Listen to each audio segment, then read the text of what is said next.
0. This is what De La Fuente had to say on the criticism of Spain. I find it absolutely ridiculous to doubt this team. 33, in fact it's 32, consecutive matches without losing. I find that incredible. Questioning this team that you can have a good day, a less good day, an average day. That's football, that's how it is. But questioning and doubting this group, this generation of young footballers with such an exceptional journey, that's what I find unfair. For more on this, who's been following Spain all around the tournament so far, Alex Kirkland is with us. All is well with the world again, Alex?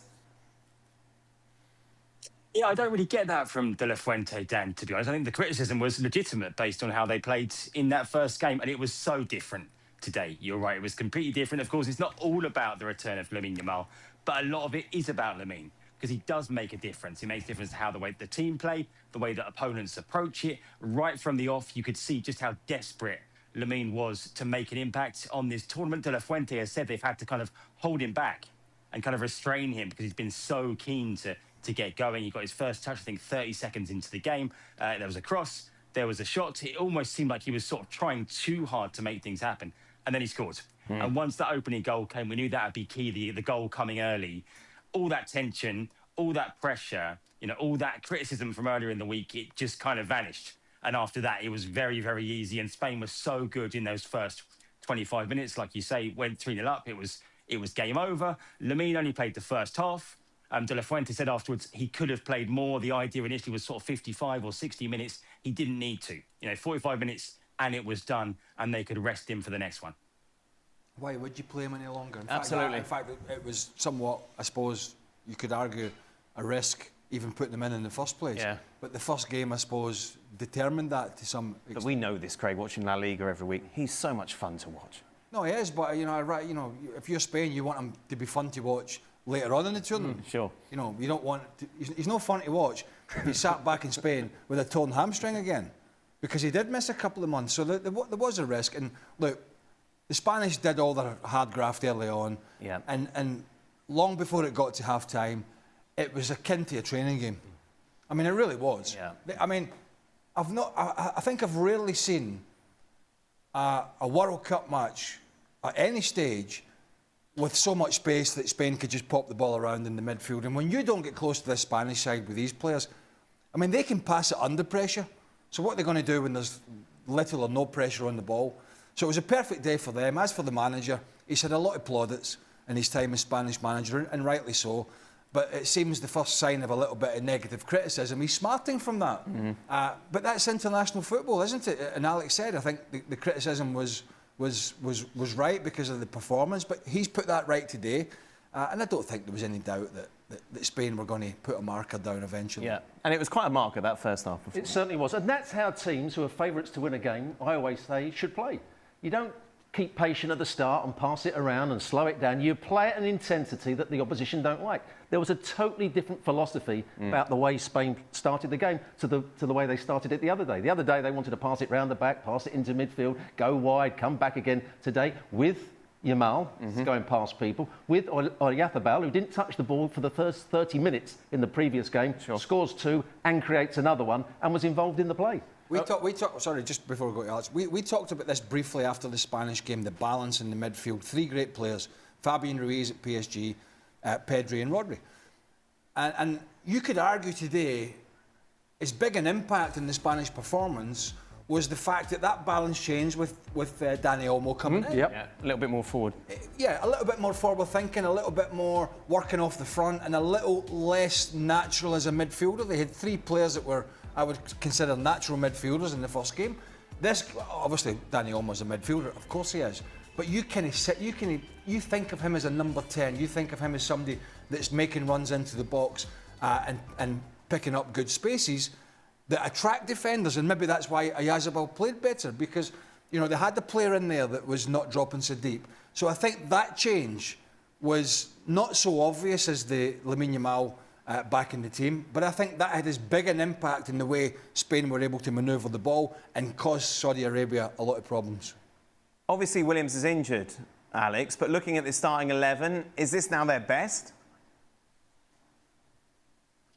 It might be, yeah. We saw Nico Williams in the second half. He's still not ready even to play 45 minutes. He didn't come on at half-time. He came on a bit later, played the last half hour. Look, Nico Williams hasn't had a great season. It's not just that he's been injured. He hasn't had a great year with Athletic Club. He's not the same player that we saw at the Euros. The other big one I want to talk about, because we don't talk about him enough, is Oyarzabal. This is a centre-forward who scored the winning goal for Spain at the Euros 2 years ago, but we don't talk about him. We don't talk about him because he doesn't make a lot of noise. He doesn't have to put himself out there the way that some players do, but his record is exceptional. He scored 15 goals for Spain in his last 15 games. Yeah, scored twice today, created the opening goal for Yamal as well.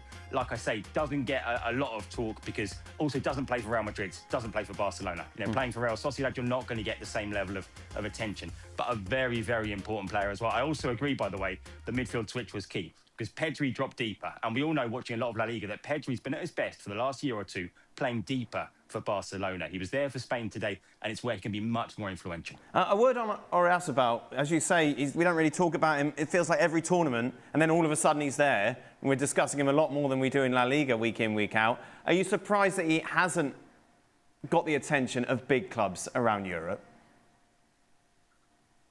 I think he has, and there has been interest at times. I think he's very happy living in San Sebastian. He's got a pretty great life away from the spotlight, because he's not a guy that looks for the spotlight. Yeah, he's happy there eating pinchos, having a great time. I think there has been interest. You know, people have talked about Barcelona as being a potential destination for him. I think that would make a lot of sense. I also think, look, it's only the last 2 years that he's been the first choice for Spain in this position. It was Morata, remember, the Euros. It was Oyarzabal coming off the bench. So he hasn't been the sort of Spain #1 for that long. Definitely playing for one of the, still a big club, but not the biggest clubs in Spain, makes a difference. I'd be amazed if he didn't get interest even this summer. You know, if he continues to play like he did today. Yes, he was quiet in the first game, but he was outstanding today. If he keeps doing that, I think that clubs will look at him, and big clubs. The question is, does he want to move, or is he perfectly happy where he is? Yeah, San Sebastian, a beautiful part of the world. You can understand it.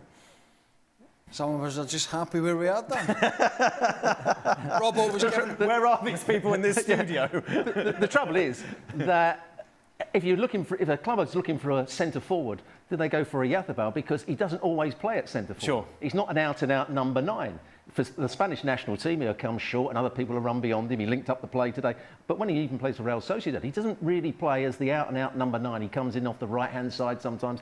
So that's the key for why maybe he hasn't had bigger moves or more interest, because what is his actual position at club level?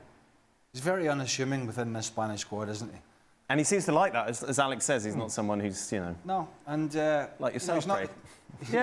He's not the biggest, he's not the quickest, he's not the most skillful by a long stretch. Like yourself, Craig. Yeah.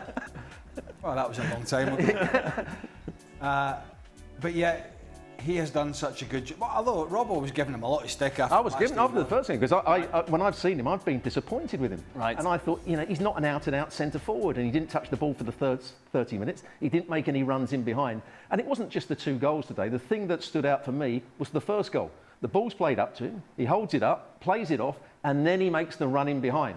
Down the side, he realised where the space was, and then he realises that he's got to whip the ball into the space. It was the making of the goal that was the best part of his play today, not just the 2 goals, because he was standing at the right place at the right time. The lead up to the first goal was brilliant centre-forward play. But when he's playing for Real Sociedad, when we watch them play in La Liga, we always say they play nice football, but they're lightweight up front. Yeah. And he's part of that.